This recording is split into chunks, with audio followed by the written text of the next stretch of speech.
And welcome, Hoosier fans, to another victorious episode of the Assembly Call, as tonight your Indiana Hoosiers survive in overtime at home against the Penn State Nittany Lions, 87-85.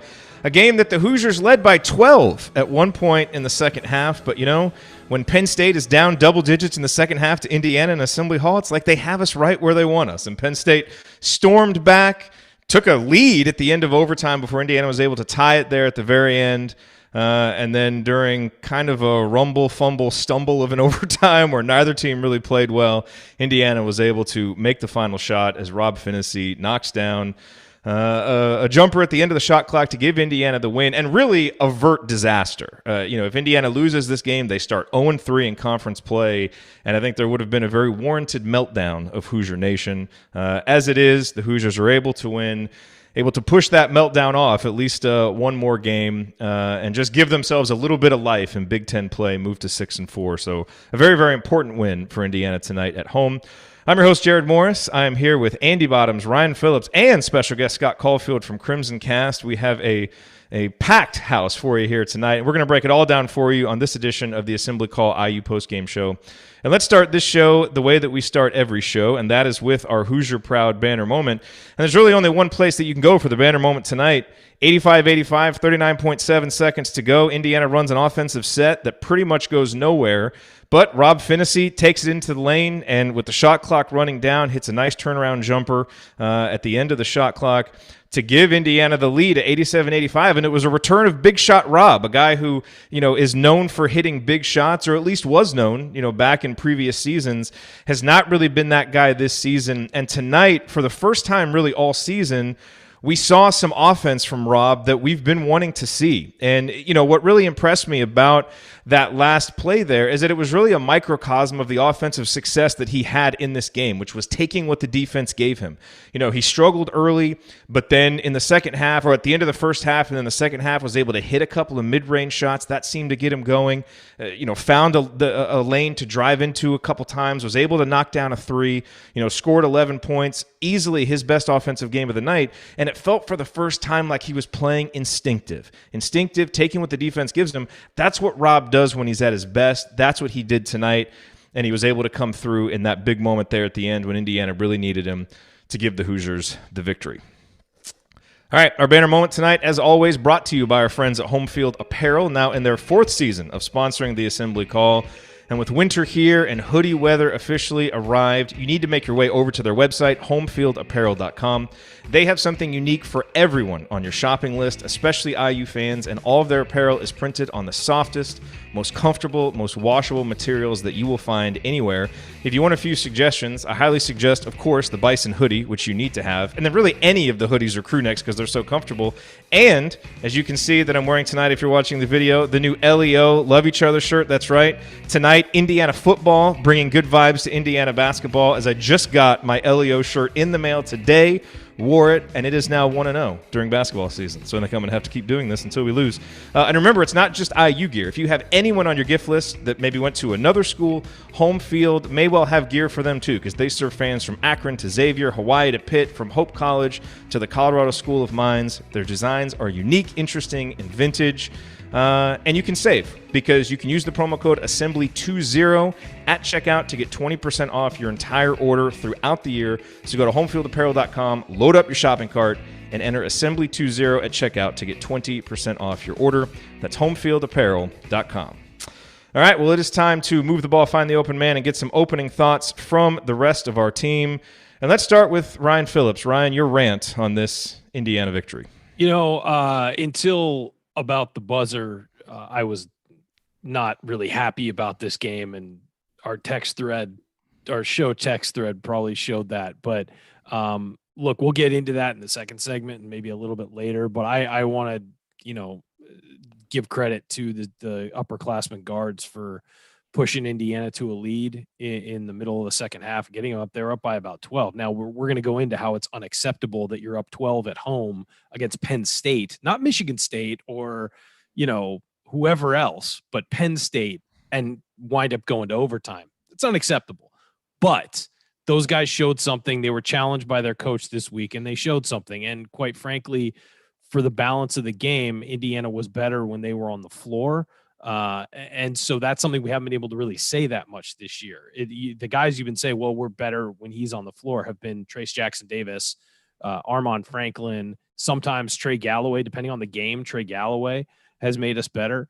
And then I think that sometimes you could also say that most of the time about Race Thompson. But tonight it was Durham and Rob Phinisee that Indiana played better with them on the floor, especially offensively. Now they ran into a hiccup late in the second half, but in general, those guys were the reason that Indiana was able to get a comfortable lead. Then, of course, Penn State came storming back. But you have to give credit where it's due. Rob Phinisee made the big shot at the end, and he made a couple of great shots during the game. Al Durham hit, he was 4 or 5 from 3 at one point and made some real clutch open shots. He missed a couple of clutch shots late. I wonder if fatigue had anything to do with it. He did play 35 minutes, but he had a couple of real open ones later that he needs to knock down. But still, you got 4 3-pointers out of him. You got Rob Phinisee giving you 11 points, having 3 blocks defensively. He was great defensively. Also had a tie-up that led to a change of possession in a key situation. You've got to give those guys credit because they were challenged by Archie Miller on his radio show this week. I'm sure they were challenged behind the scenes in practice for not giving this team anything. And they combined for 27 points. They gave something. And I thought that both of them played decent defense on a team that was not playing great defense. I thought that they didn't stand out as being particularly poor. And I thought that Phinisee, of course, made some big plays. So you have to give credit to the senior guards. Now we'll talk about the problems, the warts on this win. But I think, again, you have to give those guys credit for stepping up. And they combined, for 29 points, not 27. Yeah, it's a good point on Rob. The defense at the end of regulation, he had 2 big plays that really prevented Penn State from extending that lead when they got it to 79-78. Okay, let's go over to Andy Bottoms. Andy, your bottoms line on this Indiana victory. This really tests the win is a win theory in a lot of ways. It was backs against the wall, those kinds of things. Early must-win game, whatever you want to say. I think the challenge is that you can look at some positives from this. It was a get right game a bit for Rob and Al, as Ryan mentioned, and so that was a positive. You had a lot of guys being able to contribute, but then you look, this team gave up 1.52 points per possession in the second half. Now that doesn't count overtime, but that's awful against anybody.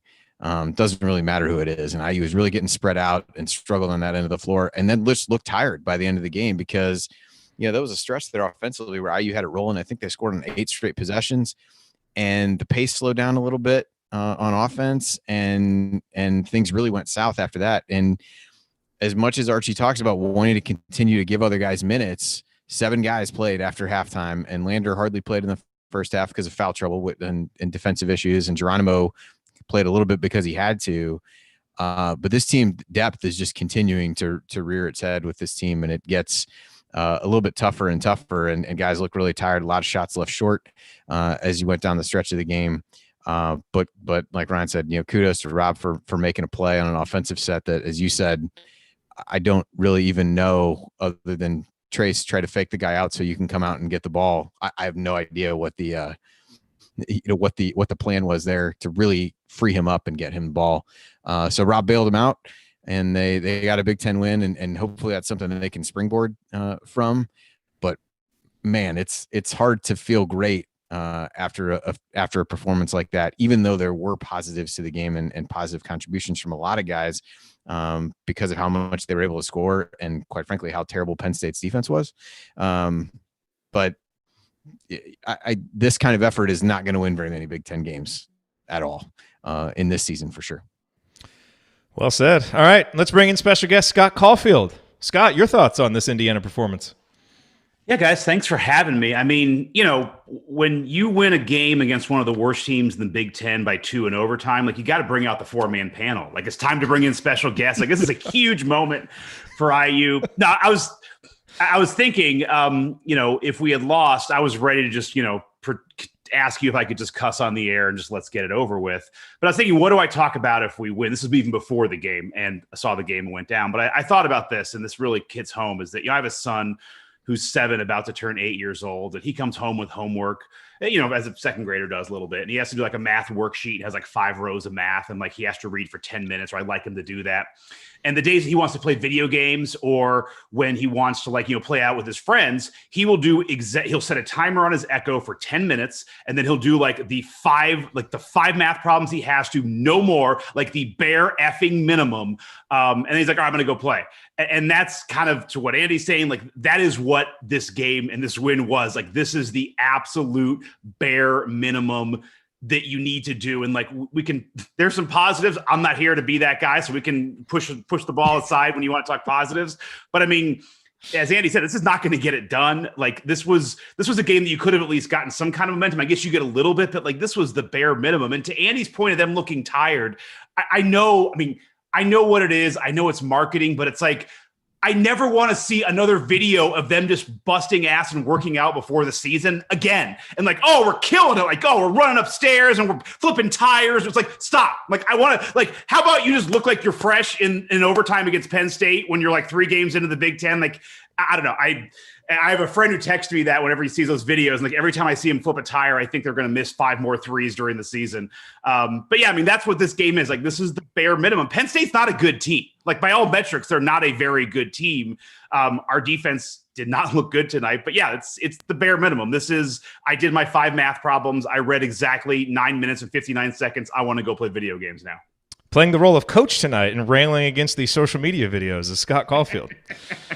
There's a lot in common, actually. Now that I mean, look, I will say, this game did remind me of last year's game against Nebraska when, we had to go to overtime against Nebraska. And that Nebraska team was like 150th in KenPom. This Penn State team, they are one of the worst teams in the Big Ten, but it is a really loaded Big Ten where 13 teams are in like the top 55.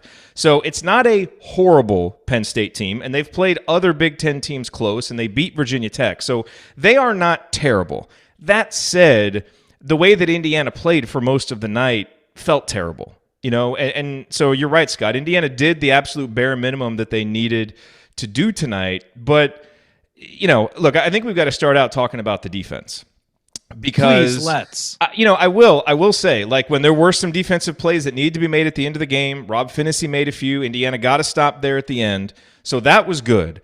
But this is a team and a program that wants to hang its hat on defense. They were top 10. The new KenPom rankings are out. I think they dropped to 15th on defense. That's actually not quite as far as I thought that they would drop. But, Andy, when you watch this game play out, what do we know about Penn State coming into this game? They're very limited offensively. They don't go inside a lot. They shoot a lot of 3-pointers, and there are certain guys that you just got to make them put the ball on the deck, and a guy like Sessoms, you've got to make sure that you guard him in the right way. And, every now and then with Archie Miller teams, we know that they do scouting reports. Like, we know they do that in practice, but there are some games it feels like they don't carry any of it out onto the court. And that's what tonight felt like. In addition to just Penn State kind of understanding how to get the pack line defense running around in circles. And so it felt very reminiscent of some other Indiana home games where the defense just hasn't shown up and has been really vulnerable, and a team that came into the game and you're thinking, okay, we should be able to handle these guys. They've basically picked apart every vulnerability. And we saw that, and Indiana didn't really have any answers, except for a few possessions at the end of regulation overtime when they absolutely had to have it. So again, I give them credit for that. But overall, Indiana's not going to score 80-plus points very often. This kind of defensive effort is going to get Indiana beaten most nights. Yeah, there were a few things to call out, and I know Ryan has strong opinions on these based on him for long stretches of time just texting himself because none of the rest of us would respond. I did a lot of that tonight. I likened it a was little my bit coping to the mechanism. I likened it a little bit to like the whole notion of like the Creed Thoughts blog on The Office, where he just opened up a Word document so he could write stuff down. But so yeah, I mean, a couple things. I think the way Penn State plays, they do want to shoot a lot of threes. They play a smaller 4-man, and they really try to space you out. And that was something similar to what you saw at Northwestern do. And the difference for me in this game was even in the Northwestern and the Illinois games, you had stretches where the defense played poorly, but it wasn't nearly for as prolonged a stretch as it was tonight. And I think part of that was that the way they treated some of the ball screens was odd, although they shifted it a little bit later. to really assume the guy was going to reject the screen essentially. But, a lot of times they really get strung out. You've got a guard tagging a big guy inside who then either has a really long closeout to get to a 3-point shooter at the arc, or is trying to block out essentially Hera in most of the cases, and gave up some offensive rebounds that way. So it was just 13 of them, Andy. 13 offensive rebounds. Well, I don't know that we can say all 13 were the result of that, but never mind. But I think so that seemed odd given some of the switching that they had done at various points over the course of the year. To play it a little bit differently against Penn State. Presumably that's something they saw on film that they felt like was the right way to play them, but it really was something that struggled for IU. And I thought Robbie Hummel even brought it up with one of the, I think it was Armaan who was having to close out. He just said he has a ton of ground to cover to get out to the shooter in that scenario. And so I just seemed like kind of an odd choice and a bit slow to adjust to how Penn State was doing that. But this is, for whatever it's worth, this is modern college basketball, getting, shooters outside, putting guys in pick and roll actions and trying to have shooters to kick it out to. And that's how a lot of people play. Penn State probably erred more on the side of, jacking threes than some other teams might. But again, it seems similar to me to the way that Northwestern really tried to space IU out. And again, at that point, you've got guys running everywhere to try to, recover to where they need to be and then get back out to shooters. And IU really struggle with that, whether it was, the individual decisions that players are making or just the scheme itself. Yeah, I mean, let's be real.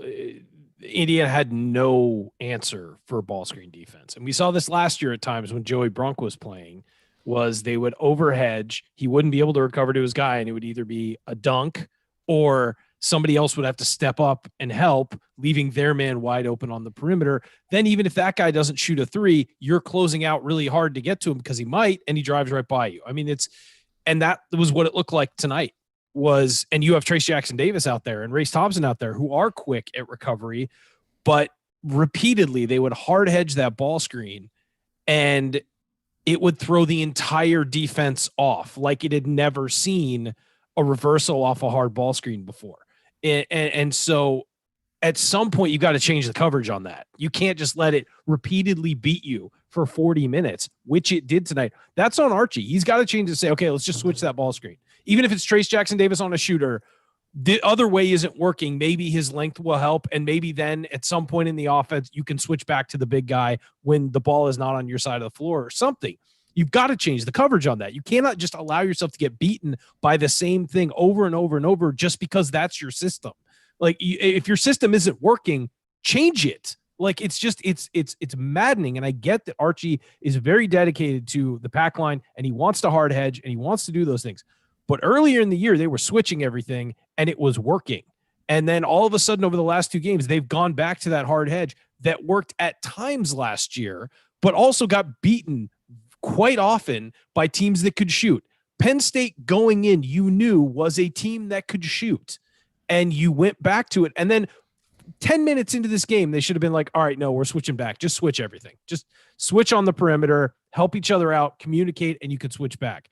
They didn't. And what happened all game is they got beaten off of reversals, wound up giving guys great driving lanes and wide open shots. And so at some point, you've got to change what you're doing. You've got to alter it. You've got to make changes within the game. As a coach, you have to read the game. Coach, if he was here, would tell us that. You have to read the game and make changes. And he didn't do that all night.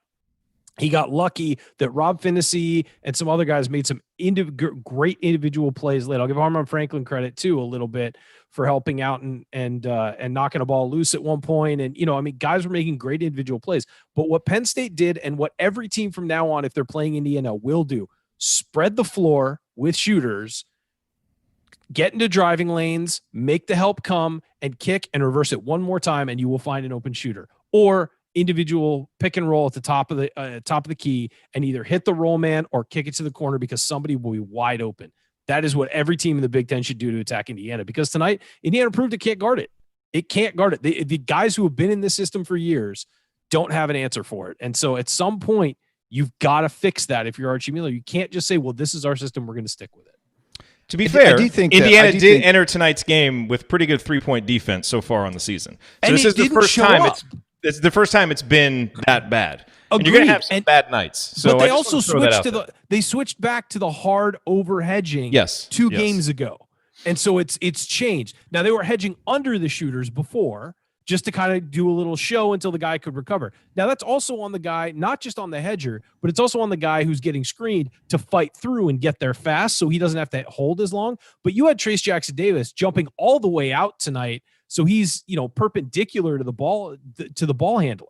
I mean, that's what we saw last year that didn't work all season, and now we're back to it. And you can't do that. Teams are just going to exploit it. I mean, against bad teams, you can do that. Against good teams, they're going to beat you, especially teams that have the threat of hitting a three-point shot. Teams could do that against Indiana. All right, Andy. Last point on the defense. Yeah, I think two other things. One, we saw the freshmen in particular, although it wasn't unique to the freshmen, really continue to struggle with closeouts and are just getting attacked on those. I mean, Lander committed, I think, both of his fouls that way. Galloway has struggled with that. I think that's what you'd expect from some of the freshmen, but you also see you got to find ways to keep the ball in front of you. It doesn't really matter what your coverage is if you can't keep the ball in front of you, because even in other times, they would just get in isolation situations where they would just try to get to the rim. And there's a number of guys again that just, I mean, every time Jerome Hunter's guy gets the ball, he's going to drive right at him. I mean, the book is out on enough of the guys here where there's just a handful of guys who want, from a scouting report standpoint from the other team, is just gonna be like, you get the ball and this dude's on you, drive him.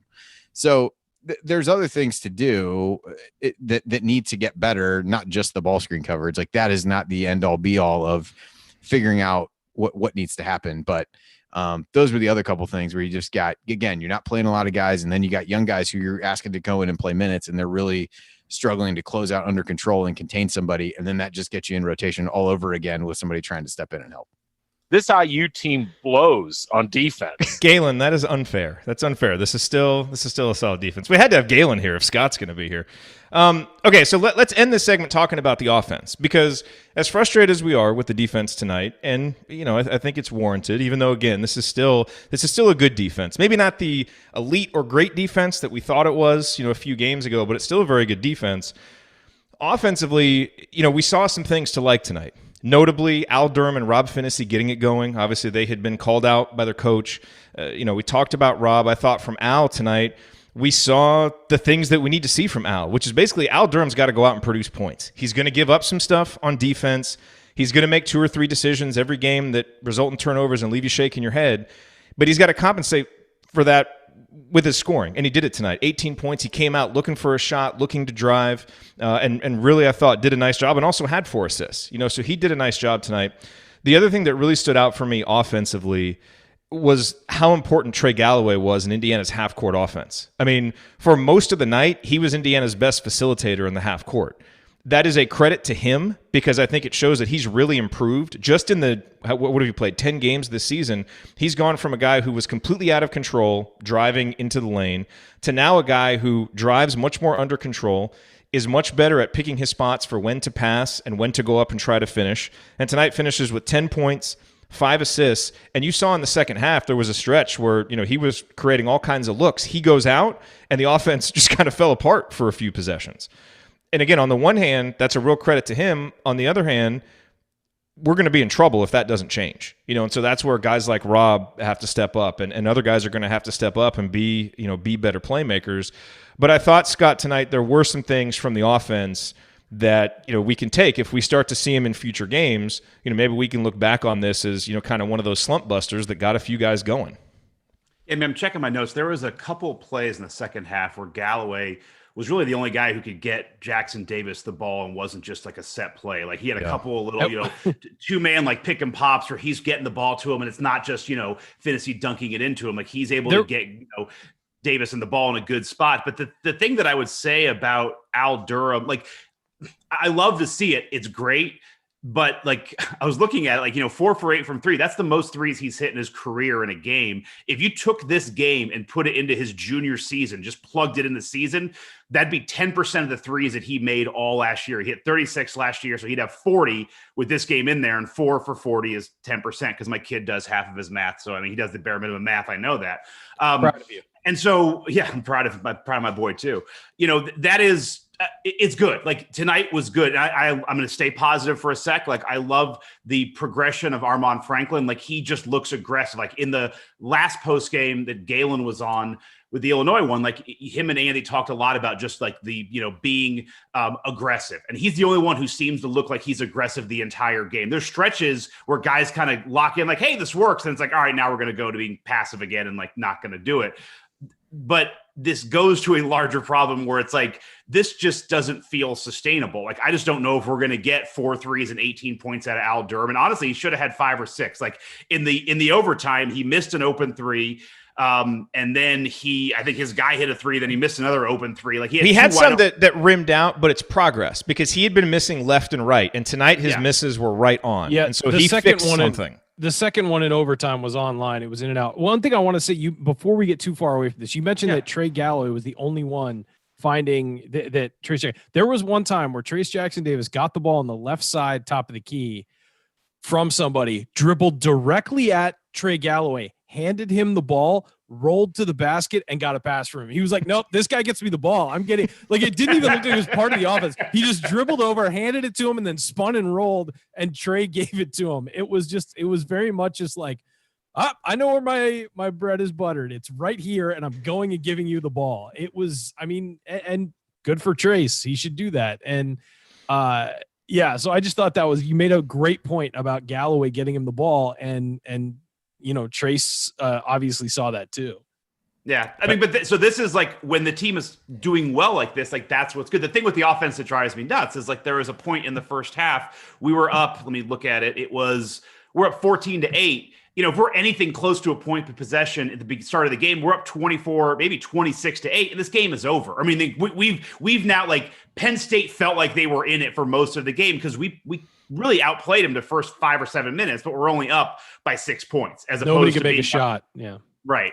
So it doesn't feel completely sustainable. But no, for tonight, it's a good game. You got the game you wanted out of Durham. You had some great plays out of Phinisee, like that, like you put him in the banner moment. The thing that I would say on that last play, it's like, I do wonder, I wrote down, it's like Penn State kind of blew up what we were trying to do, but it's like the reason that we were then stuck with a Phinisee kind of fadeaway is because the play started with him just bouncing the ball for 10 seconds and nobody moving. And like Jackson-Davis being like, I'm going to go up. No, I'm not. And it's like, we're not doing a 2-for-1 here. Like, I'm not sure why the play is like, we're going to do, they go for Race had a screen and then like a back cut for Jackson-Davis on the backside. It's like, it didn't work. And then it's like, all right, well, now we have 3 seconds. I got nothing to do. It's like, well, you could have had 13 seconds if you didn't just, dribble the ball for 10 extra seconds. But I think, that's what I got. The worst thing about this offense that I see happen a lot is they come across half court and immediately everyone looks to Archie for a play. And then it takes a second for everyone to get situated, and then they have to run through the first action. And by the time they actually get the play going and you move the ball, 15, 20 seconds are off the clock. It's like that play should be called while you're in the backcourt, or you should rely on your players to make their own decisions and call a play. And if you empower the player, maybe he makes some decisions. But it feels like a lot of times Rob or Franklin or Durham brings the ball up, and then they immediately look over to Archie like, okay, what are we running? And it's like, you should already know what you're running by the time you're there, because that can get everyone in position when you get across half court. So I just think that is a problem. It's like college football where they do that pre-snap thing where they fake like they're going to snap it and then they stop and the whole team turns to the sidelines. Like, that doesn't work in basketball. You've only got 30 seconds to get it off, and everyone's got to get in position. So, I want to see Archie with the big sign that has like Whataburger and the Geico lady. I'd be and like fine with that. Things and just like flipping up the cards and throw the card up. The 4 random things. Here's a Waffle House, the Tiger King, a Buick LeSabre, Bob Barker. We've come full circle. We made fun of the echo signs, and now we're calling for signs on the sidelines. But if he's holding that up when they're in the backcourt, they can see it and know where they're going instead of just coming across and stopping. To go on to this, like, again, the aggressiveness. I think the person this has hurt the most is, unfortunately, Rob Phinisee. Like, you see it, like, he just doesn't look like half the time he's not playing instinctively. Like, there was one play in the first half where he drove in, he's going up for a layup, and then just goes and tries to pass it to Jackson-Davis, like knocked away. It's like, dude, just play basketball. Like, you could see it. He's so in his own head. And I don't think the overcoaching is helping him because he's just like, just dude, go play basketball. Like, stop thinking. And you can tell when his brain turns off and he just plays, and it's much better than when he's thinking. All right, last thought, Andy, then we'll move on. Yeah, that stretch in the second half. I mean, this all ties together. When they played with some good pace and got into stuff quickly, and really was more on the fly. That was when they scored 8 possessions in a row. I mean, I'm not telling you that, on a couple of those, they may not have looked toward the sideline, but there was like a defined flow to what was happening and a pace and a crispness to what they were trying to do on offense that just went away at times. I thought Galloway was a big part of that. I think that was probably the stretch that you mentioned where he was really getting guys involved and was aggressive and attacking, making passes. But there's just too much. I would hate to punish myself and go back to look at how many possessions does nothing really happen until there's less than 15 seconds on the shot clock. It was a lot. And my family could attest that I kept yelling about it during various points of the game. And Galloway did that. He got sucked into that one of the times too, where, he dribbled around and I think eventually turned the ball over, or they ended up there was shot. one possession. It wasn't, it's not even for a guy who did well during stretches, like he struggled with the same thing. And it just makes you wonder whether is that the play calls, whatever. It just seems systemic that you're eating up large chunks of that. And then at the same time, when the offense is a bit more free flowing is when it looks and is the most successful. By the way, Coach is feisty in the chat tonight. I feel like we're missing a vintage Coach performance tonight on the show. You dumbass. I don't like carrots. Turn carrots. Okay, well, there's some feisty Coach drops. All right, coming up here on the Assembly Call as we continue our breakdown of Indiana's victory over Penn State. We will point out tonight's meaningful moments that you might have missed, and then we will go inside the numbers to highlight the most important statistical notes from this game and talk about much, much more. You're listening to the Assembly Call. Stick with us.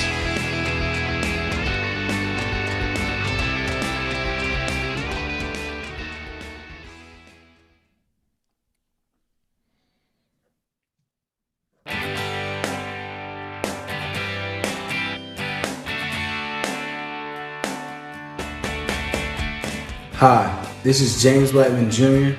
I never miss an open three, and I never miss an episode of the Assembly Call. Join Jerod, Andy, Ryan, and Coach after every IU basketball game. Go Hoosiers.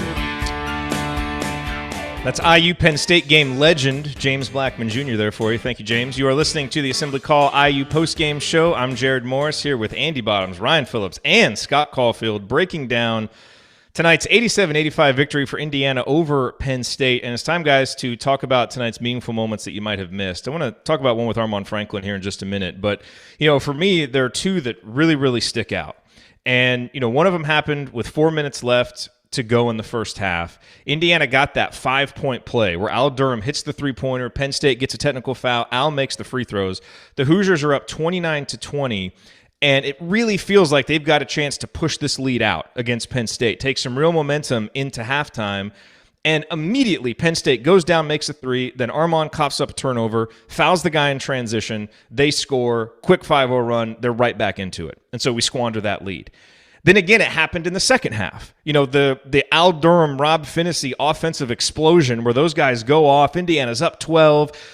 All their teammates are hugging them and everybody's excited. And it feels like, okay, we can exhale a little bit. Now we're up by 12. We'll coast to victory. No, Penn State almost immediately erased that lead and, of course, ended up taking a lead in regulation. And, Andy, to me, that was one of the most maddening things about tonight. And just – and really, and this isn't just a thing with this year's team. This has been just a recurring issue with Archie Miller teams, especially at home, which is, when Indiana's playing a team that they're ranked better than, they have more talent than, like they're better than Penn State, but they just let these teams back into the game, and they make it so much harder than it needs to be. And look, these are scholarship athletes too. Penn State is a good team. They're going to make a run, and they're going to come back, but it's like Indiana makes it too easy, and it's almost like clockwork that you can see it happen. Like they make some great plays, they get on a big run, and then they kind of relax and stop doing the things they were doing to go on the run. And those two times just really stick out because it's like, hey, you've got a chance to extend a lead on these guys. We don't, and that's what separates this team and this program right now from kind of being mediocre to good and maybe being really good. You got to be able to extend leads on teams at home when you have a chance, and Indiana doesn't do that, and we end up in too many of these dogfight games at home. Well, and another time that happened, I used up 77-68 with 4 minutes and 8 seconds left, and Penn State ripped off 8 points to get back in it, where again, you kind of felt like you could exhale. You're up 9 with about 4 minutes left, and let your foot off the gas a little bit, whatever you want to say, and just not really be able to do that. And that's been, Archie's talked about that as well. How do you finish games? And it just continued to, there were a ton of opportunities in the first half to really extend the lead. I think Scott brought one up earlier, and I think that was another one, was just really like, can you get that one stop? Can you get that defensive rebound to really push the lead out and build on that momentum? The second half, when you talked about, like I said, I felt like they really came out and then slowed things down offensively and scored, they'd scored 8 possessions in a row, and then they scored one out of 5 trips after that. Penn State's defense didn't dramatically get better for that one stretch of the game.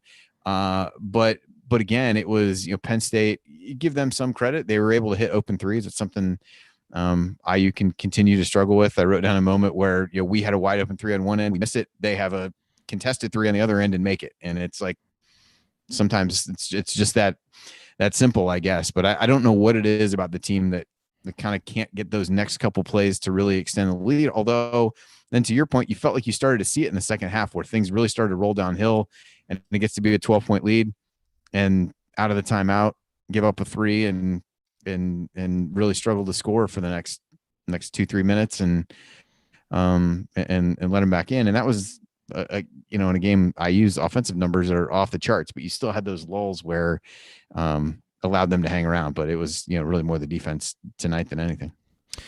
The other thing I want to talk about, Ryan, is Armaan Franklin, who, I talked about there in that first moment, where he kind of coughed up a turnover. And that's the real blemish on this game tonight for Armaan, which is 4 turnovers.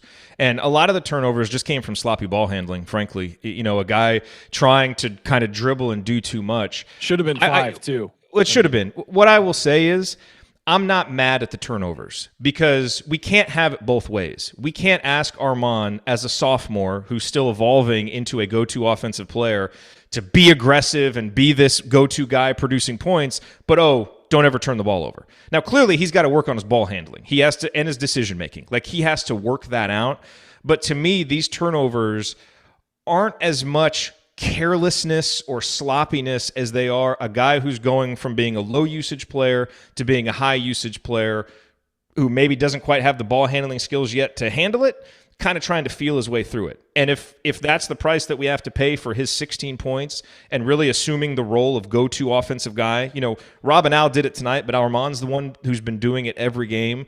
I will live with those turnovers from him, already seeing how much he's grown, full well knowing that he'll get better at that. So that jumps out on the stat sheet. It jumped out watching the game, but it's not something that concerns me. Yeah, and with Armaan, it's just that's the next phase of his game he needs to work on. He's worked on his offense. He's worked on his shooting. He's become a lockdown defender. The next thing he needs to clean up is his ball handling. And all of his turnovers, he's had a couple the last couple games where they're from dribbling in traffic. On the break, he's had some bad turnovers on the break where he dribbles it and he tries to make a move, not knowing where the defender is going to position himself. Defender steps right in front of him. He dribbles the ball off a defender's leg, off his leg, because he's going too fast and doesn't have enough control of his handle to make a move on the guy. And, he had 4 tonight, should have had 5. He dribbled the ball off of Trayce Jackson-Davis's leg that Indiana got a call on that was clearly off Trayce Jackson-Davis's foot. But yes, he needs to clean that up. But again, you can't be mad. I mean, look at Armaan tonight. He had 16 points and only 1 3-pointer. So this was a lot of driving, a lot of getting inside, a lot of aggressiveness. And if a guy's going to be aggressive like that, you can't be mad when occasionally it doesn't work out, because the alternative is a guy who is not aggressive, and you need him to be aggressive and score and get points. And, late in the second half, I don't know if it was super late, but in the second half, he made a couple drives that were huge for the momentum of this game by finishing in close and keeping Indiana, be a 1-point game. He made it a 3-point game. And, you feel a little bit safer because, well, at least all Penn State could do is tie it. And you kind of felt like they were going to every time. But he's a guy who just has certainly upped his game, and give him credit. He made all 5 of his free throws too. When he stepped to the line, and free throw shooting, not his strong suit last year. He's certainly improved that. So yeah, I think that the turnovers are concerning, and a lot of it is just take a breath, slow down, because you're not at the point yet, especially when you're, dribbling up the court, not necessarily in the half court. But if you are on the break, slow down sometimes if there are multiple defenders in front of you, because you're not at a point yet where you can get through those guys. So he just has to that's his next evolution, is figuring out what to do in those situations. Yeah, he'll get better. And look, in the second half, once Rob and Al kind of tailed off offensively, it was the Trayce and Armaan show, and they really carried Indiana offensively there at the end of regulation. Armaan driving, being aggressive.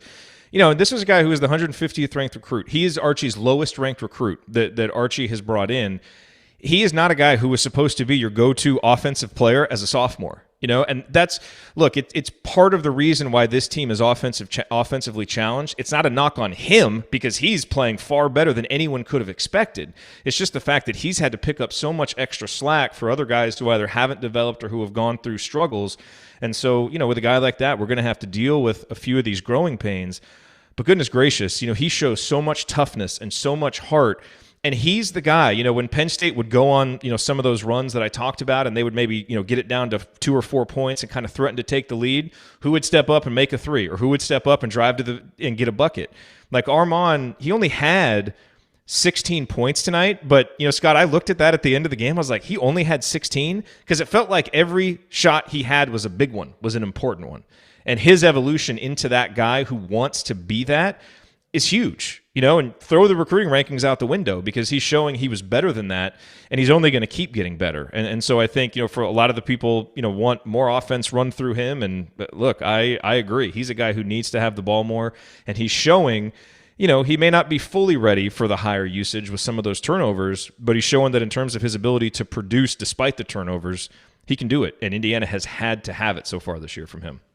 Yeah, to your point, I'm fine with turnovers if you're being aggressive, and that's what they're coming from. And people who want him to use them, he's second most on this team in usage rate. He has 22% of usage on 20% of possessions are going through him, second most on the team, only to Jackson Davis, and that's kind of where it should be. But no, there was a point in the second half where we're up 47-46. And Penn State misses a 3. Franklin comes down, breaks his guy down, drives, gets fouled, hits 2 free throws. He does have a little too much help, and then his guy hits a 3, but then he comes back down, breaks him down, dunks, has a great dunk. And it's unfortunately a part, like, that was great by him. It's unfortunately a part where, like, then, Phinisee hits a 3, Durham hits a 3, and a little bit later we're up 66-54. And then to your point, it's like, we still can't put it away. We let Penn State back in. But no, Franklin is our number 2 offense. Our number 2 option on offense. I think the trouble is, like you guys have talked about in the last 3 or 4 games, is, tonight we won because we had some really good number 3 options come together. It's just, I don't think any of us can comfortably say, all right, I can just go ahead and pencil in Al for 15 every game moving forward. And I know we're going to get another 10 or 15 out of Rob Phinisee. It's like, if we could get those guys, if we could kind of turn Phinisee, Al Durham, and Franklin into kind of a 3-headed monster to be our number 2, kind of all 3 of them are a number 2 and 3 built together, then we're great. But the problem is, as you said, like, Franklin is a sophomore. He's only, 26% into his career right now. But no, he's doing great. It's everything you'd want him to do, and he's been fantastic. Scott's just showing off with his math at this point now, calculating the percentage. Andy, what moment jumped out to you? Yeah, I didn't mark exactly when this happened, although there were multiple times that it did. I think Galen and I talked about this after the Illinois game, or maybe it was the Northwestern game. And I put this both on the other players and Trayce, but there continue to be times where he gets a smaller guy switched onto him, especially, which would happen a fair amount tonight, just given Penn State's lack of size, and they continue to struggle to get him the ball. And in some of the cases, he doesn't really move to give an angle for the pass to be there. So it isn't one-sided in that regard, but for everybody who's kind of watching these games, beating the drum of getting him the ball more, Robbie Hummel was saying that a lot tonight. There continue to be some missed opportunities with doing that. And again, I'm not sure if that comes from trying not to make a mistake, if that comes from, again, I think sometimes it's him not giving them a great angle. There was one on the wing where Race was looking at him, but he just wasn't in any position to really get him the ball. And so, again, for a team that's going to struggle offensively, anytime you've got a guy without a ton of size on Trayce, you've got to find a way to get him the ball, particularly in those scenarios. I thought Galloway did a decent job of that at times, but that continues to be a frustration on an offensive night where things largely went well. But if you look at how other teams might start playing IU, if you can get those mismatches, it just feels like they need to take better advantage of it. So I know it happened a couple of times. I didn't have a specific one, but figured a reasonable time to bring that up. We'll allow it. That counts. Appreciate it. All right, guys, let's talk numbers that jump out to you. I think the big one coming into this game, if Indiana was going to win this game, they were going to need to have an advantage at the free throw line because you expected Penn State to have an advantage from three-point range. That certainly happened as Penn State made 12 three-pointers to Indiana's 6, but the Hoosiers were able to compensate by making 17 free throws while Penn State only shot 15. And that has always been a good formula for success. You make more free throws than your opponent shoots. So that was certainly good for Indiana. On the concerning side is Indiana giving up 13 offensive rebounds, which we've talked about. Indiana only got 4 of their own. Rebounding continues to be an issue for this team. And I tell you, this to me is the place to bring this up, Ryan, which is that, Trayce Jackson-Davis got his numbers tonight. 21 points, 8 of 13, from the field. He did some things offensively when Indiana needed him. But it's like he came alive when the ball was in his hands. And outside of that, this was not the Trayce Jackson-Davis that we've seen most of this year. Like I tweeted out at one point, like there was kind of a melancholy about his body language. He looked tired. He looked tired or sad or upset. Like he just didn't look like himself. And you can see tired. that. Yeah, I mean, he may well have been playing 37 minutes, and you can see it in the stat sheet. 0 blocks, 0 steals for Trayce Jackson-Davis. A guy that athletic and that instinctive, he's going to get steals and blocks when he's playing 37 minutes and really into it. And I thought for part of the game, Race Thompson wasn't as energetic as we've seen him. And when those two guys aren't bringing it full throttle, Indiana's going to struggle because they don't have anybody else down low. And so those guys did enough to win tonight. But Indiana's still going to need more from them. They weren't as good as we've seen them be. I'll tell you right now, Indiana's top 6 are exhausted. They've played a lot of minutes. And, tonight was not a game where you were going to get Jordan Geronimo a decent amount of run. He came in and looked completely lost. And I don't know if I can buy the exhaustion stuff. I mean, like Trayce is playing 80% of the minutes, Armaan 75, Race 70. Like these guys aren't playing. Like you see other teams where guys are playing like 75, 80, 85% of the minutes. Sure. I'm saying these guys are tired. I'm not comparing them to anybody else on the other team. I mean, because we saw them against Illinois struggle down the stretch. We saw them against Northwestern struggle down the stretch. We've seen, I mean, whether they're playing enough minutes or not, or whether the conditioning program isn't getting there, I don't know what the thing is.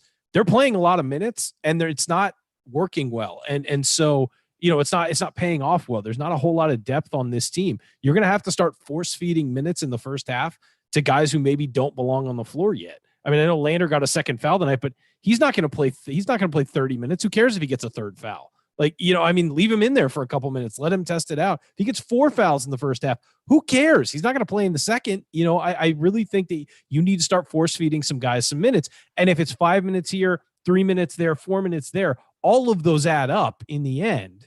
And so maybe, don't have both of them on the floor at the same time, but maybe start trying to work some guys in. Because I'm sorry, at Trayce Jackson-Davis, the first thing I thought was he's tired. He looks tired. He was cut. He was moving like he was tired. Now he toughed it out and played 37 minutes, and good on him for doing that and being present enough to make plays when he got the ball. There were a couple times he grabbed offensive rebounds, but got fouled on the way up. And so, that obviously knocks out the rebound.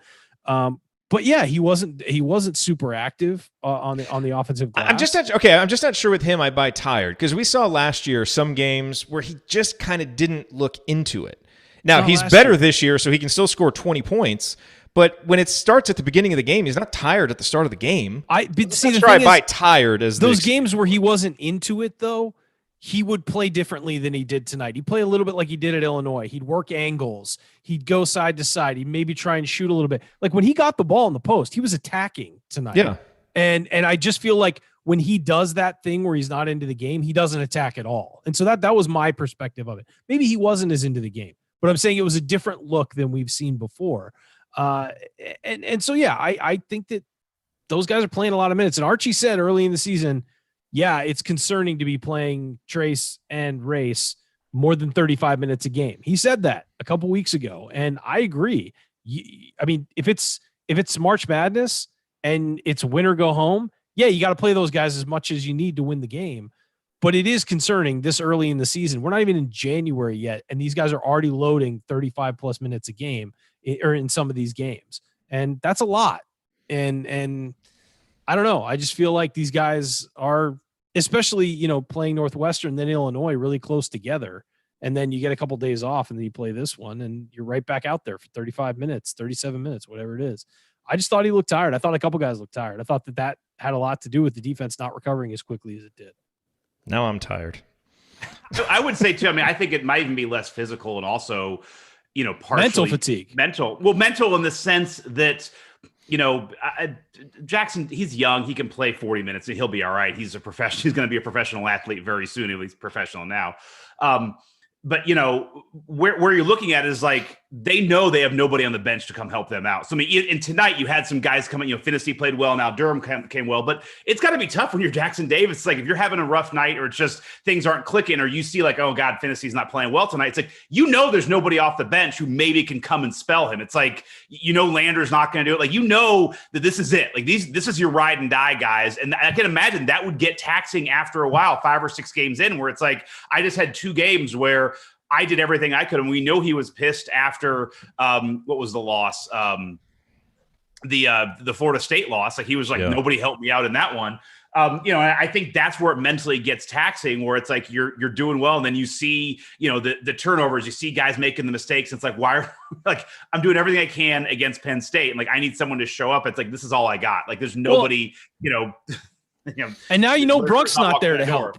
Joey Brunk, if you didn't see, Joey Brunk had back surgery.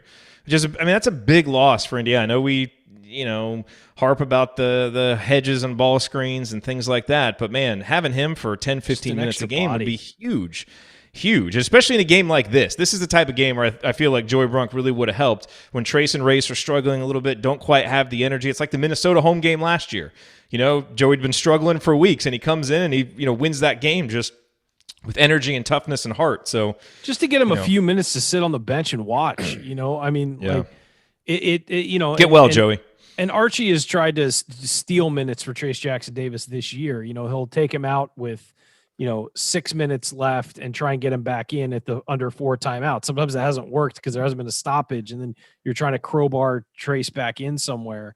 But, he's been trying to steal minutes for him at times this year. You've seen that. And he's wary of it. So I don't know.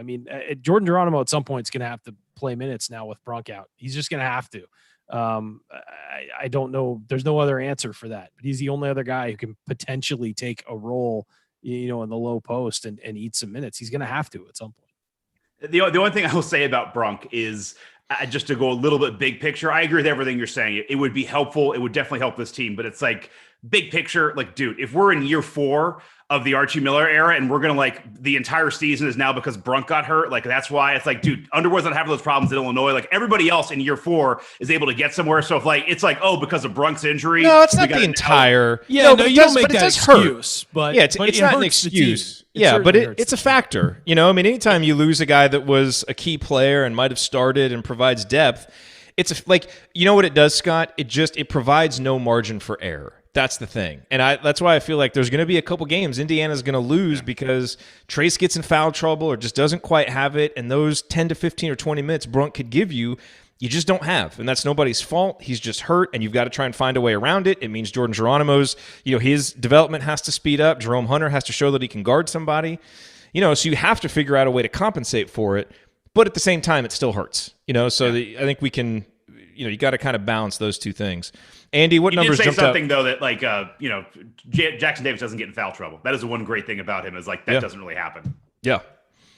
Andy, any other numbers jump out to you? Well, Scott mentioned in the chat he had a couple things. So did you get those in? Are you good? I didn't. Keep going. We're going long. Don't worry about it. All right. I'm just trying to be a hospitable host. Go ahead. You got one? Only thing, points in the paint. I think IU ended up with 50. over the course of the game. And really early on, it was all shots right at the rim and free throws, because that was really what Penn State was giving. Once they went to a zone, IU struggled with that at times and did hit a few threes in the second half. But 50 points in the paint, you'd feel pretty good about. Again, I think that's some ways a function of IU, some ways a function of Penn State's defense. And then, blocks and steals, we talk about that a lot. 7 blocks in the second half from IU, I believe 7 of the 8. Although the one that came in the first half was the one where Trayce just obliterated that guy. And if ever there was a time that I felt like it was warranted that somebody could have stood over the guy that they blocked and taunted him without any retribution from the official, I think that would have been it. But luckily he didn't do that. Yeah, I think the only one that I noticed was, we're talking about Indiana's veteran guards stepping up and playing a big role, and maybe winning. They only hit 6 threes, so that means they were attacking. I mean, Al had 4 threes, but he had 2 buckets at the at the rim. Phinisee only hit 1 3. He had 4 shots inside the 3-point line that went in. I mean, Indiana was legitimately attacking inside, as Andy pointed out, with the points at the paint, and there were a couple pull-ups and things like that. So to be lauding the guards that much and have them only hit 6 threes means that they were really attacking and sort of had a mentality to attack the rim, or at least attack inside the 3-point line. They weren't just firing 3-pointers and getting lucky that they go in, I guess. My only number just continues to show that I'm always an idiot. It's like 4 minutes in, we're up like 14-8 or whatever. I'm like, oh, the live betting has like the over under for Indiana only to score 73.5. I'm like, oh, easy. So I put money on that. I lose that. I bet Indiana +7, +8, +9 with the spread. I lose all of those. So like, that's awesome. Indiana hasn't gone over 73 in like 4 games. And of course I bet it. So as always, don't listen to me. You dumbass. 100%. It's a good note to end on for this segment. Okay, coming up on the Assembly Call, we are going to hand out our game balls. Then we will hit any other lingering storylines, and then we will look ahead to Indiana's next opponent, which is Maryland. Then it'll be time for last call. That's next on the Assembly Call. Stick with us.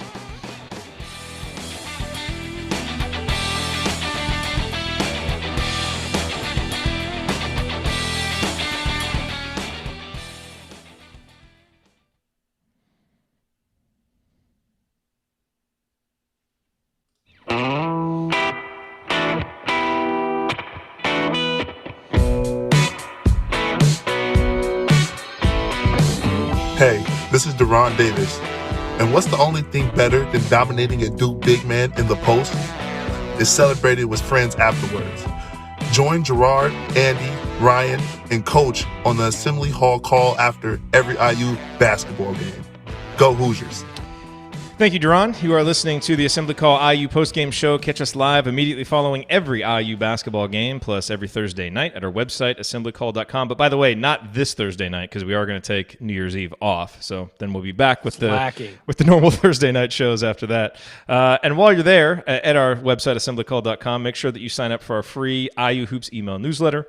Over 7,000 of your fellow IU fans have subscribed. You can also text IU to 66866 to subscribe to the newsletter. That's IU to 66866.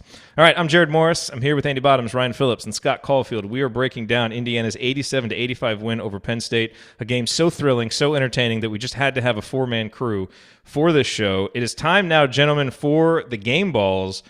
One of the most interesting game ball decisions of the season, I feel like. You could really go in a lot of ways. So, Scott, you are you're the guest here. We'll go to you first. I mean, Phinisee is the easy choice. I'm gonna have fun with this, and I'll let you guys actually. This is your show. I'll let you guys actually make a real decision. This was gonna go back to the points earlier, like Jerome Hunter had 4 points, but here's what I'd say: he had one moment. Like, I'll give him a game ball for one moment that I like, because I'm reading the chat mob. He's getting crushed for his defense. But here's the thing: he had one moment in the second half where that dude for Penn State goes into him and like gets an easy layup, and you can tell he gets pissed, and like he calls for the ball and does the exact same thing back to him, like shoulders in, great post. It's like, yes, like that's the Jerome Hunter I want. And then he's like, all right, I'm done doing it for the night. Like, now I'm just gonna go back to being bad on defense. And it's like, if Jerome Hunter could do that, like get more pissed and like be like, if he could just feel like he got pushed around every single play and just get pissed, like that's what we need. If Jerome Hunter could give us 8 points like that a game and provide a little more defensive, like the defense to put, not just completely put it all on Davis. Like, so I know I'm making a joke of this and a mockery. I'll let you guys be serious, but that's what I do.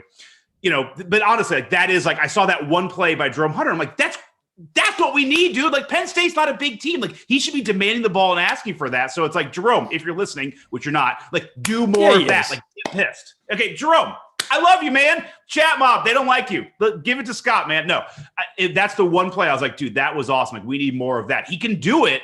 It just, that's always been the issue with this team, is for most guys, it's like they can't lock in for 40 minutes. Like, he locks in for 3 minutes and then it's like, I'm going to take 12 minutes off. So that's my very, very tongue-in-cheek game ball. Probably fits better in the Coach Mike Roberts Real Hustle Award, which we will go to next. But, it does bring up a good point, though, because I did want to talk about those two post moves by Jerome. He's a lot like Al, where he's going to give up some on defense. So if he's out there, he's got to produce points.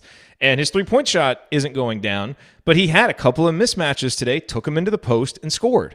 And we've seen that intermittently from him. And if he can just kind of, to your point, if he could steal 4 to 6 points just on those little plays when he gets a mismatch, that'd be huge for this team, because this team has so much room to improve that anything you get in the margin offensively like that would really be key. So I don't think it warrants a game ball on a game when we've had 5 guys in double digits, but it's a good point.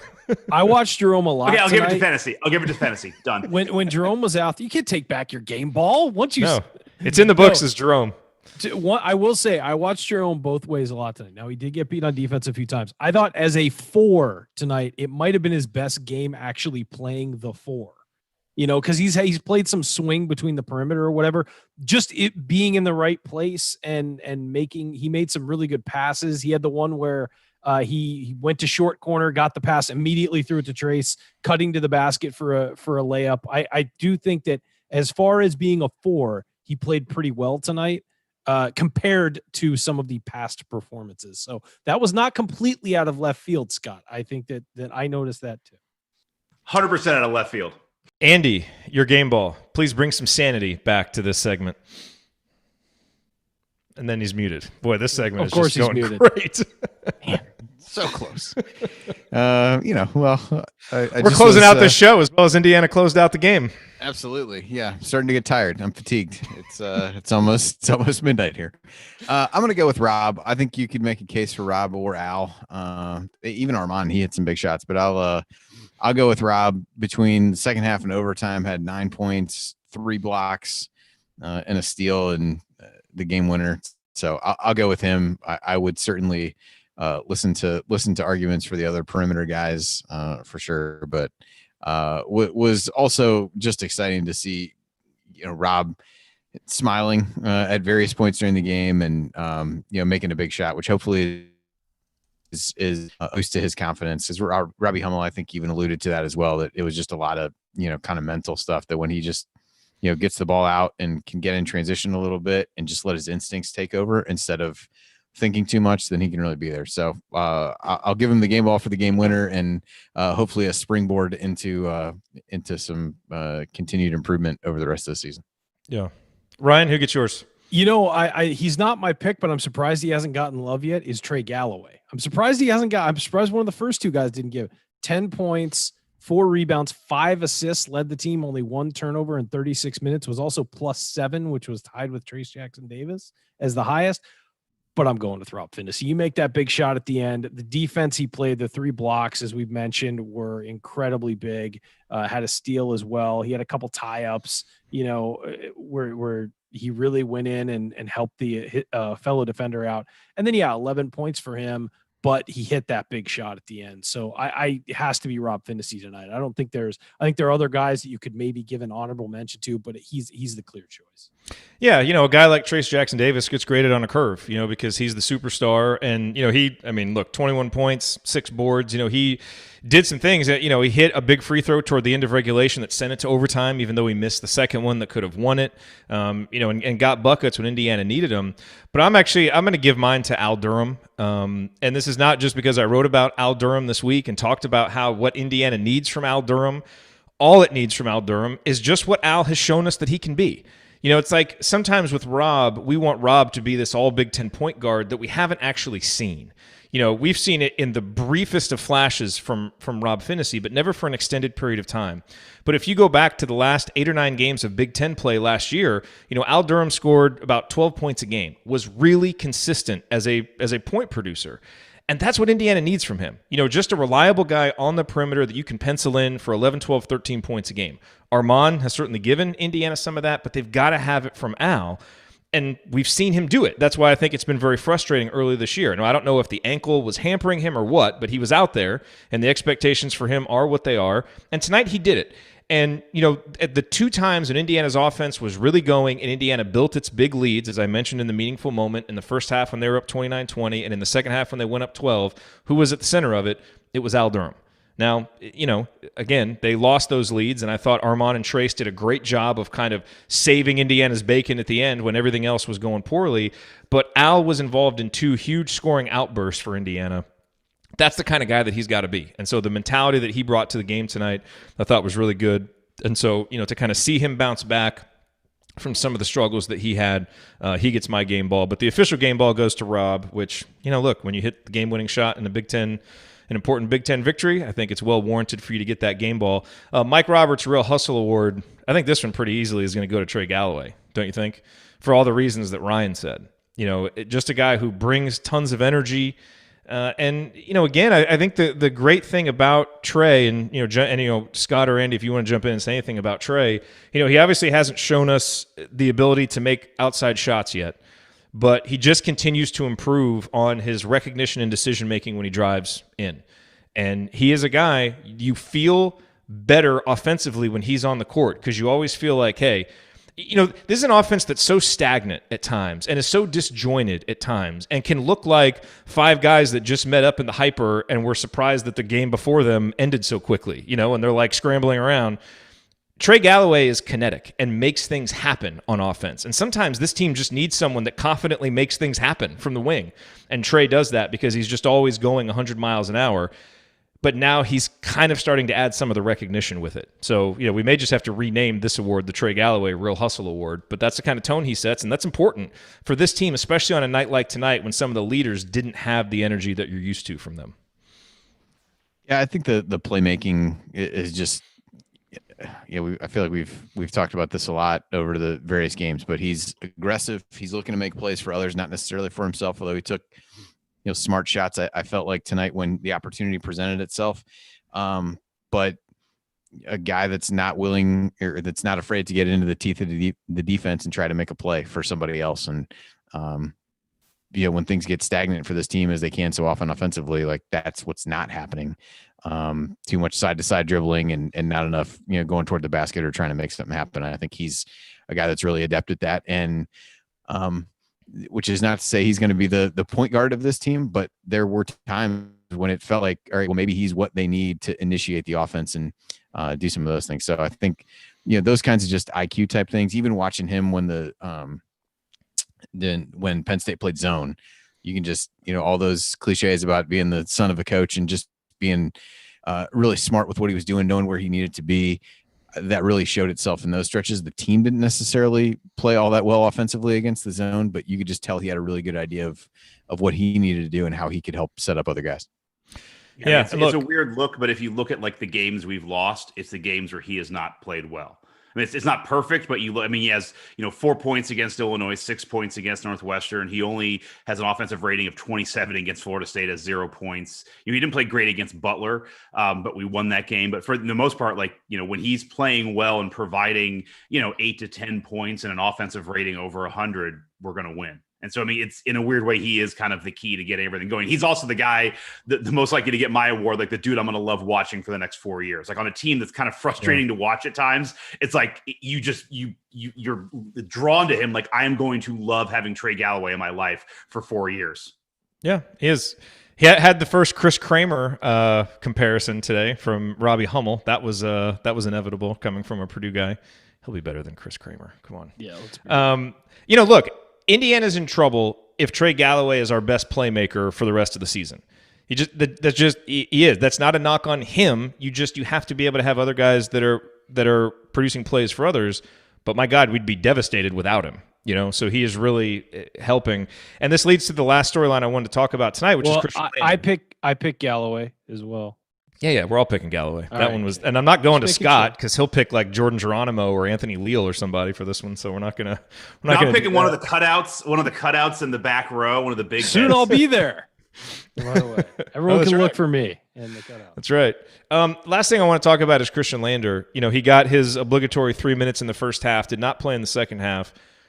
Look, I'm on record with how I feel about this. I still would like to see him play more, but this is the first game in a while that I think you could make a reasonable argument for why he didn't play, simply because the other guys actually played well. And that's been my big frustration with why Lander's not getting minutes is like, well, if the other guys aren't producing, then you got to at least let him get out there and get some experience. This game, he didn't do much with his minutes early, and the other guys really bounced back and played well in the second half. Again, I still say run him out there, get him some experience, but in an absolute as close to a must-win as you can get for a late December, third Big Ten game. Once Rob and Al got going, I kind of understand it. But, it's still frustrating that our five-star point guard continues to toil away on the bench. And I know the easy thing to say is, well, he's not really doing anything with the minutes that he's getting. Sometimes it's tough to just get 3 minutes and be able to go out there and find a rhythm. So, but I don't have a huge quibble with it tonight because we won and the other guys played well, and that's always going to be your best argument for not giving him more time. This is why I hate recruiting, and we all should. Like, unless it's Zion Williamson, like all the summer, it's like you hear about, Christian Lander. I'm going to go ahead and plug him in as our point guards. You got Lander, you have Trayce and Davis. You usually have two of the best five guys in the Big Ten. Like, people are talking all that stuff. It's like, to your point, Armaan Franklin wasn't highly recruited. It's like, this is where I just don't know if it's like the scouting systems. I don't know what it is, but it's like no other five-star point guard is like just toiling away on the bench. And so I don't know what's going on, but this is why I don't get into recruiting. So that's my soapbox, but it's like, this is why I hate it. It's a happier life as a basketball fan. I feel like I want to wait until they're wearing an IU jersey and I can grade evaluate them on them that. for yourself. Yeah. Now, here's the thing. Development is just as important as recruiting, if not more so. Get all the 5 stars in the world. If they don't get better while they're on campus, they're just a good high school player. It's great to get shots fired at Kentucky. Well, it's great to get the big name recruits, but you got to make them better.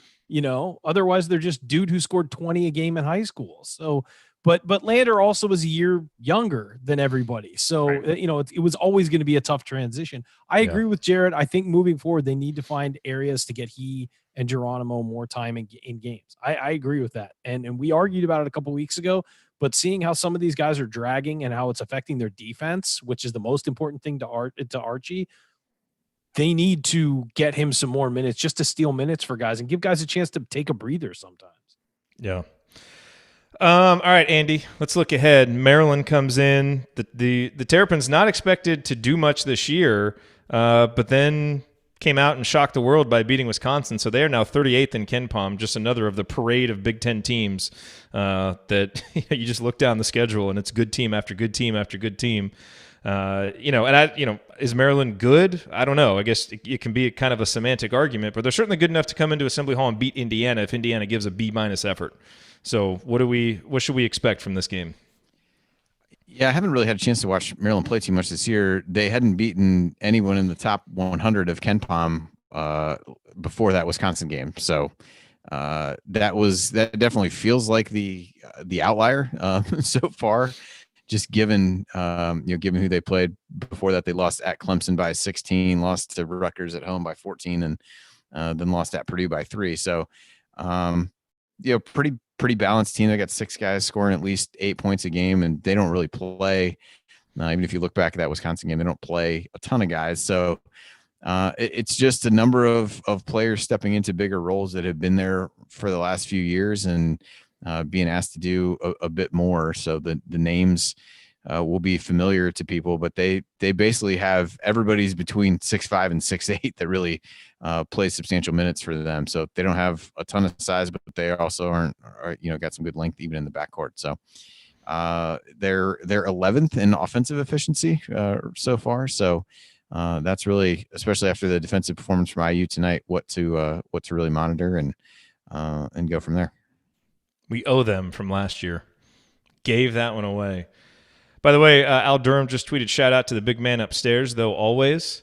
Now, I can't confirm that he was thanking me and the Assembly Call article that we wrote, because I live in a single-story house, so I'm not technically upstairs, but some people are saying that might be who he's referring to. On the view of our chat here, of our Zoom call, you're on the top shelf. Yeah, that's right. That's right. Technically, shout out to the big man upstairs. Right back at you, Al.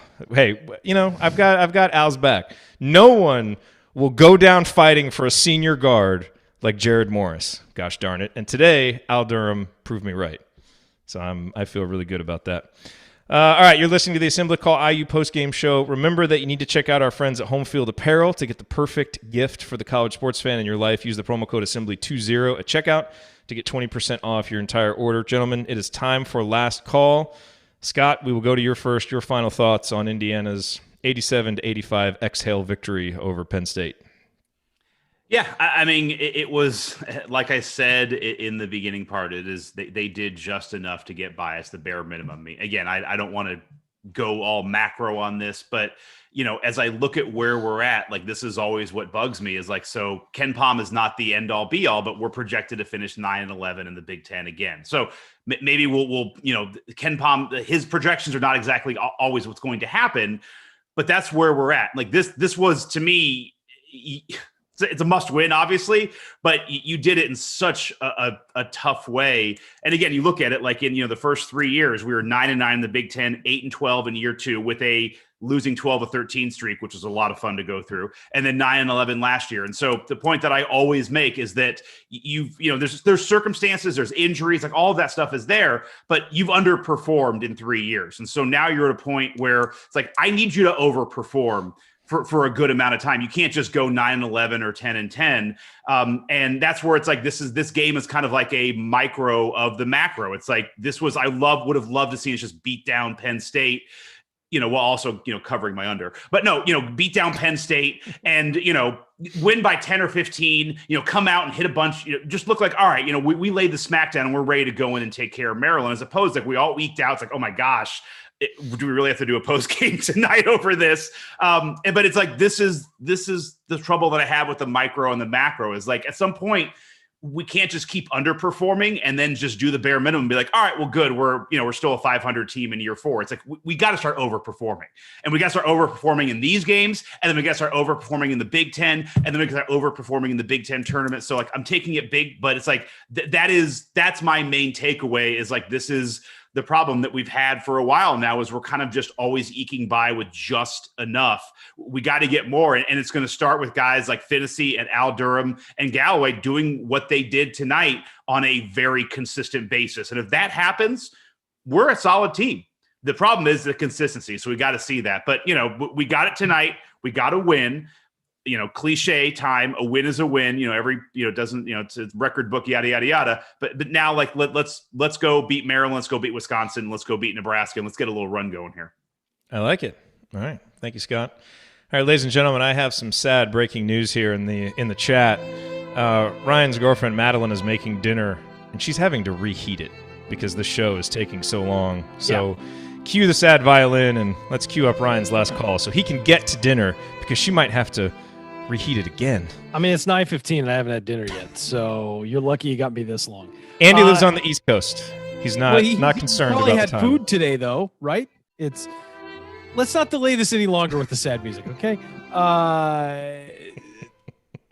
So Indiana won tonight, and you could see the relief in the players' faces when that buzzer went off, and they were very excited and very happy to get off the schneid in the Big Ten and win a game when the previous 2 games they probably had a chance to win and didn't play well enough to win down the stretch especially. So good. They got to win. The veteran guards, the upperclassmen guards stepped up. But this team is still a work in progress, has a lot of improving to do. And we went over it in this show. The defense has to be better. The offense needs to flow better. And when it does flow, it actually works. And it looks like these guys are kind of enjoying playing together and stuff. All credit to Rob Phinisee and Al Durham for stepping up tonight. That cannot be they can't take a breath now, though. They need to continue that. Indiana needs to be a team that gets multiple guys in, double figures. And it's not Trayce Jackson-Davis with 20-something, Armaan Franklin with 15, and then everybody else with 2.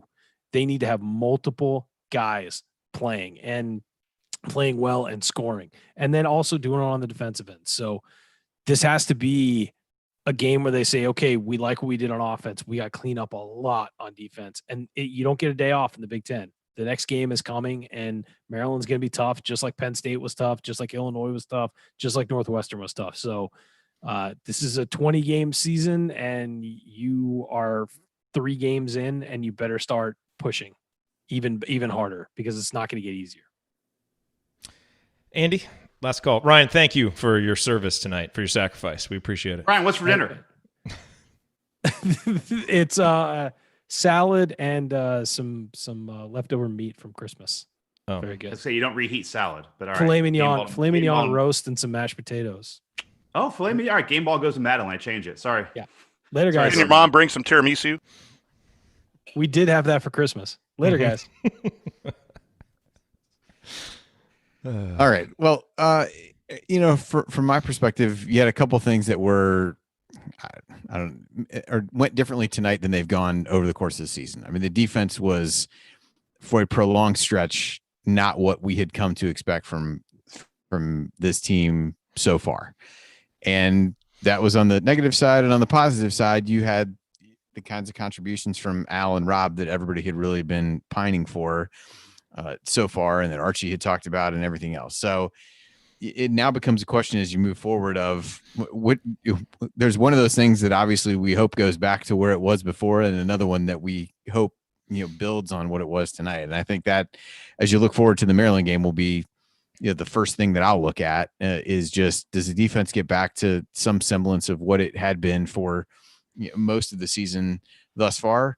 And does this really become a springboard for Rob from a confidence perspective that he can get going? And if you're able to do those things, then the outlook gets a decent bit rosier.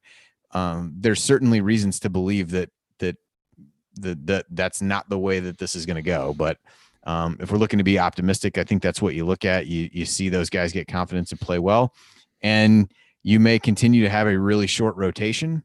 But if you're getting contributions from, if it's a 7-man rotation, you're getting good contributions from everybody, which really tonight, in large part, I'd say was true. You had multiple guys in double figures, and Race and Jerome were not, but still made some contributions.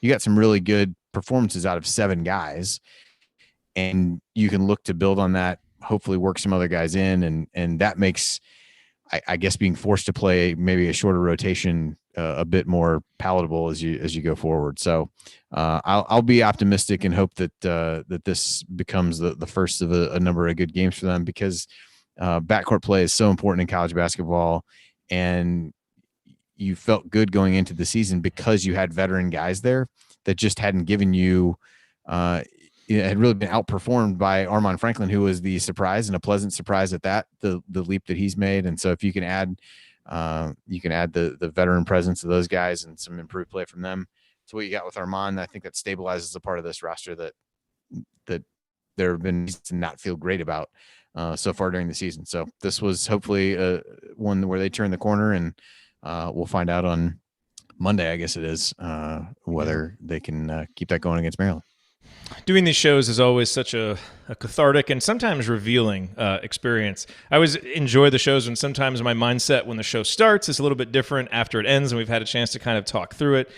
And I have to say, I was pretty despondent sitting on the couch watching the end of that game, just watching the 12-point lead slip away, watching us and Penn State just kind of stumble our way through that overtime. I mean, we looked like poorly coached, kind of fatigued teams, both of them, but ultimately we won. And I do think it is important in a conference season that is as tough as this one to, acknowledge and appreciate the wins. And it's hard to win these games, and Indiana did win it. I think you could very easily take a glass half full, glass half empty look at this one. There's a lot of positives to take from the offense, I think. This is, Penn State represents one of the worst defenses in the league, so this is what Indiana should do against a defense like that, and they did it, and that's good. And if you can get anything like this from Al and Rob sustained moving forward, that really kind of changes the calculus for how good this team can be. Maybe they can go back to being the team that the more optimistic people thought that they could be in the offseason, but certainly the defense, leaves you with some concerns. But ultimately, This was a huge game tonight for Indiana to win because a loss would have been disaster, no matter what kind of loss. Blowing a 12-point lead in the second half would have been real disaster. And so you averted that, and you got to win over a team that has shown a pulse, that has beaten, some other top 75 teams. So, I think we can all exhale. We can look for the positives that we saw in the offense and hope that it's a building block. That's what this game needs to be. It's never a good sign to win one of the easiest games on your schedule in overtime, because when you just look at all the other difficult games out there, it's like, well, shoot, if it took us to overtime to win this one at home, what are we going to do in these other ones? But if we can build on it and some of this offense carries over and we return to the more connected, tight, strong defense that we've played, then maybe this is a stepping stone to better things. And if it is, then we can look back at this as, wow, that was a tough one. Glad we won it, because then it springboarded us to this. And so that is the thought that I'm going to carry with me tonight. The Hoosiers are 1-2 off the schneid in the Big Ten, and hopefully it's something to build on. And as we move forward in this season. All right, that is going to do it for us on this edition of the Assembly Call IU Postgame Show. If you want to see us do the show live and be part of the live chat, make sure that you subscribe to our YouTube channel, youtube.com/assemblycall, and don't forget to go to assemblycall.com or text IU to 66866 to join our free email newsletter. Special thanks to longtime listener Bob Thompson, who produces a lot of the music that you hear on the show, and thank you for listening. We'll be back to talk IU hoops again with you Monday night after IU Maryland. In the meantime, have a great New Year's Eve. Until then, take it from me, James Blackman Jr. Keep your elbows in, eyes on the rim, and get buckets. Go Hoosiers. Thank everybody for coming out. All right, I got to get out of here, folks. Thank you. I don't like carrots. Okay, gentlemen. All right, thanks, man. Yeah, it's 12:30, so I'm going to go reheat some salad. Can I play my favorite Scott Caulfield drop real quick? God, is it Tom Do you Coverdale's a new James Harden? Coverdale's like a real early James Harden. We just need Coverdale now to like push out of whatever law firm he's working and be like, dude, I want the hell out of here, and then start going to strip clubs. He'll really be the next James Harden. He's got coronavirus. I was back at the beginning of all this mess. What was that? What was that from? I don't know. You were joking if like someone wasn't on the show, so you were joking that like maybe they had coronavirus or something, I think. I don't know. Well, no, there was a rewatch that we did. It was like the 92 Elite 8 game where a guy had the flu, and they're like, oh, he's out. Oh, with that's flu. right. Like, it's like, oh my God, like this is like he's out with coronavirus. Like it's That's 92. right. You guys Yeah. are so ahead of it. Oh my God, he's like, oh my God, they should social distance. Like, what's going on? Why are they playing the game? Happy New Year's Eve. Thank you guys. everybody. Yeah, sorry, I didn't mean to make it a 4-man booth. I thought you needed an extra. So No, sorry. well, we did, and then my mind has been scattered in like 1,000 different directions, so I just forgot. But no, it was fun. This was a good game to have you on here. It would have. I really would have cussed a lot if we would have lost to Penn State. We all would have cussed a lot. So thank you, Rob Phinisee. No, that would have been disaster. Like it would have been. I think we were texting about this earlier today. Like if we lost this game, it would have been a well-warranted meltdown. And I would not have blamed anybody for melting down, because if you're 0-3 in year 4 losing games like this, like you just can't do it. So they won, and all credit to them. Sometimes you just got to win by the skin of your teeth any way that you can get it, because it goes as a win in the ledger. So it's a good thing they did. Well, I got to say, I agree with Andy. I like having happy Rob back. Like I hate, he seems so happy when he's happy. He's got the dimples. Like he's just such a nice looking kid that it's like, I hate to see him when he's like not doing well. I mean, it sounds weird, but it's like he deserves. It's sad. What you think back to how he was as a freshman. That Butler. Well, no, just like his first 7 or 8 games as a freshman, he seemed so dynamic, and he's really never gotten back to being that guy. It's like ever since the concussion and the other injuries he's had, he's constantly overthinking, and sometimes it's kind of sad watching him because there's a better player in there, and he's just overthinking everything. And tonight, to see him actually be instinctive, it was just. Like collectively, the IU fan base, I can't remember another player that we've all just wanted to be good so bad, and like trying to will it to happen. Everybody likes him and roots for him, so I think everybody enjoys, him especially, seeing him play like this tonight.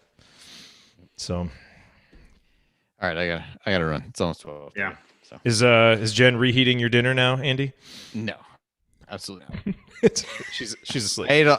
We ate a long time ago. I might need a snack. But yeah. It's definitely not dinner time. That's for sure. All right, well, everybody. Let me know when you need me again. Sure. All right, cool. Yeah. Have a happy, Thanks. safe Bye, New Year's guys. Eve, everybody. Yeah. Happy Yep, New go Year. IU. Talk to you in All Ole Miss. 2021. Yeah. All right. See y'all. Later.